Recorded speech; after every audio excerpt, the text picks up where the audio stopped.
Welcome back, guys, to this week's World of Inspirational Women in History. So, today we're going to learn about three more wonderful, life changing women, and we're going to see how they might have changed the world for us. All right, let's go. Oh, and for those of you who don't know me, I'm Miss Bree, educator, farmer, illustrator, singer, and proud grammar nerd. Welcome to the Farm School. First up is Matilda Joslyn Gage. Now, Matilda Joslyn Gage was born in 1826 in Cicero, New York, into a home deeply committed to abolition. Her father was a physician who used their house as a stop on the Underground Railroad. So from childhood, Matilda witnessed people risking everything for freedom. Remember we talked about the Underground Railroad with Harriet Tubman? Yep, same thing. She learned early that justice was not passive, it required action. As a young woman, she educated herself in law and history, much like Elizabeth Cady Stanton. She came to believe that women's oppression was not accidental. It was written into legal and religious systems. In 1852, she spoke publicly at a women's rights convention, an act that required enormous courage. People speaking in public were often ridiculed or attacked. But Matilda did not temper her words. She believed reform should be bold. Matilda Joslyn Gage worked closely with Susan B. Anthony and Elizabeth Cady Stanton. Together, they co-founded the National Woman Suffrage Association. She co-authored the first volumes of History of Woman Suffrage, documenting the movement's development. But Matilda pushed the movement further than many were comfortable with. She argued that women's inequality was deeply tied to religious institutions and legal traditions. In her book, Woman, Church, and State, she challenged interpretations of Christianity that justified male dominance. She also strongly supported Native American rights and sovereignty. She admired the Iroquois Confederacy, where women held significant political power. In fact, she later was formally adopted into the Mohawk Nation. Her vision of equality was expansive. She wanted justice, not only at the ballot box, but in law, religion, and culture. As the suffrage movement evolved, Matilda's radical positions made her controversial, even within her own movement. Some leaders shifted toward a more conservative strategy, distancing themselves from her outspoken critiques. Over time, her name faded from mainstream historical narratives, but her ideas endured. The term the Matilda effect, coined in the 20th century, refers to the systematic erasure of women's achievements in science and history, named in her honor because she wrote about this injustice long before others did. She died in 1898 before women won the right to vote, yet her insistence on examining systems, not just symptoms, shaped feminist thought for generations. Matilda Joslyn Gage reminds us that movements need both strategists and visionaries. She was a visionary, and though history nearly forgot her, her ideas refused to disappear. Next up, we have Dolley Madison. Now, Dolley Madison was born in 1768 in North Carolina and raised in a Quaker family. The Quakers valued equality and simplicity and opposed slavery.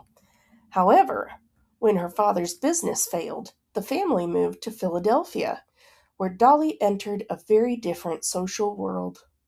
She married young and was widowed at just 25 during a yellow fever epidemic that claimed her husband and infant son. In 1974, she married James Madison, a quiet, intellectual statesman who would later become the fourth president of the United States. Dolley was his complete opposite in many ways. She was outgoing, warm, socially skilled, and politically intuitive. As First Lady, even though that term did not yet formally exist, She understood something powerful. Politics is not only shaped in formal debates, it is shaped in relationships. She hosted gatherings that brought political rivals together, helping to smooth tensions in a fragile young republic. In August of 1814, during the War of 1812, British troops marched towards Washington, D.C. President James Madison, her husband, was away with the military. Dolley remained at the White House, monitoring reports and waiting for word. As the British approached, staff urged her to flee, but Dolley refused to leave immediately. She insisted on saving important things, especially national items like official documents and a full length portrait of George Washington. Now, the portrait especially was too large to remove easily, so Dolley ordered the frame to be broken so that the canvas could be rolled up and carried to safety. Shortly after she left, British troops set fire to the White House, and Washington burned. But the portrait and many vital papers survived. Her calm leadership in that moment transformed her into a national symbol of resilience. After the war, Dolley continued to host gatherings that brought together leaders across party lines. She understood that unity required more than policy. It required personal connection. Even after James Madison left office, Dolley remained a respected figure in Washington society. After her husband's death, she faced financial hardship, yet Congress honored her with a seat on the House floor, a very rare tribute. Dolley Madison did not draft laws or lead armies, but she shaped the early American presidency through diplomacy, courage, and social intelligence. She defined what the role of First Lady could be, not merely ceremonial, but influential. She proved that strength does not always look like command. Sometimes it looks like composure in crisis, and sometimes it looks like saving a portrait while a Capitol burns. And lastly, we have one of my favorite ladies in the whole of history, Eleanor of Aquitaine. Eleanor of Aquitaine was born around 1122 in what is now southwestern France. But she was not just another noble daughter. She was the richest heiress in Europe.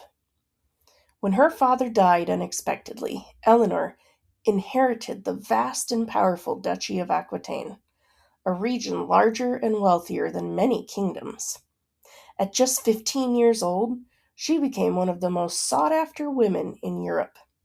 Within months, she married Louis VII of France, becoming Queen of France. But Eleanor was not content to sit quietly beside a throne. She was very intelligent, politically aware, and strong-willed.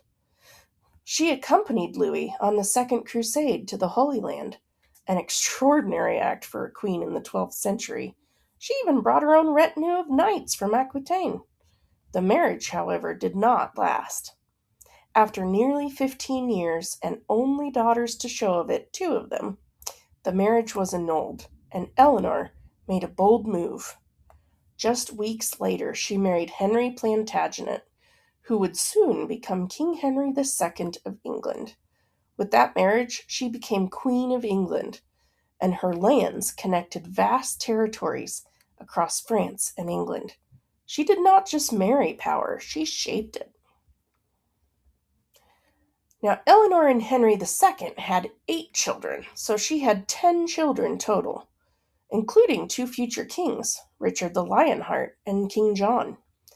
But her marriage to Henry was turbulent.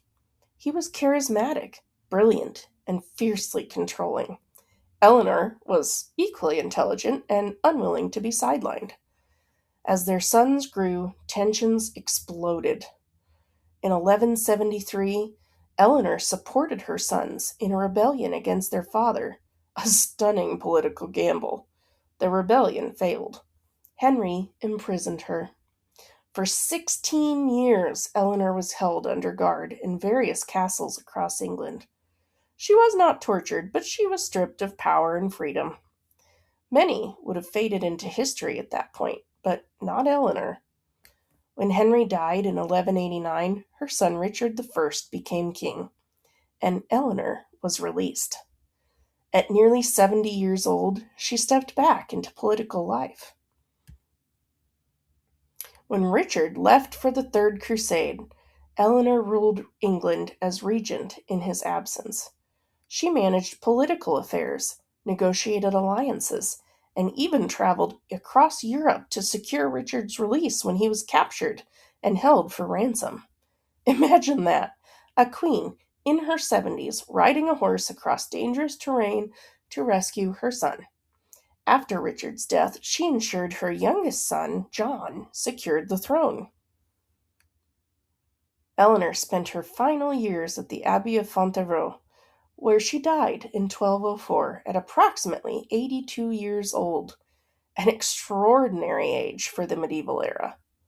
She had been Queen of France, Queen of England, Duchess of Aquitaine, Crusader, political prisoner, regent, diplomat, and mother of kings. In a century dominated by male rulers and warfare, Eleanor of Aquitaine stood as a political force in her own right. She did not inherit influence merely as a wife. She wielded it as a sovereign. Her life reminds us that power, intelligence, and resilience are not modern inventions. They have always existed, sometimes wearing a crown, sometimes riding into battle, always refusing to be diminished. So, as always, look at these women and look at how they lived in totally different centuries. They spoke different languages, faced different challenges, and yet they all had adversity. They all had leadership come up in their lives unexpectedly. They all chose to educate themselves and push themselves to grow and change. So I want you to think about that as you go home today and you carry on with your day. All right? And I hope you guys enjoyed the video. And I will see you at the next video. Remember, we release a video every day. And of course, we do a weekly Women in History every single week. And I hope to see you at the next one.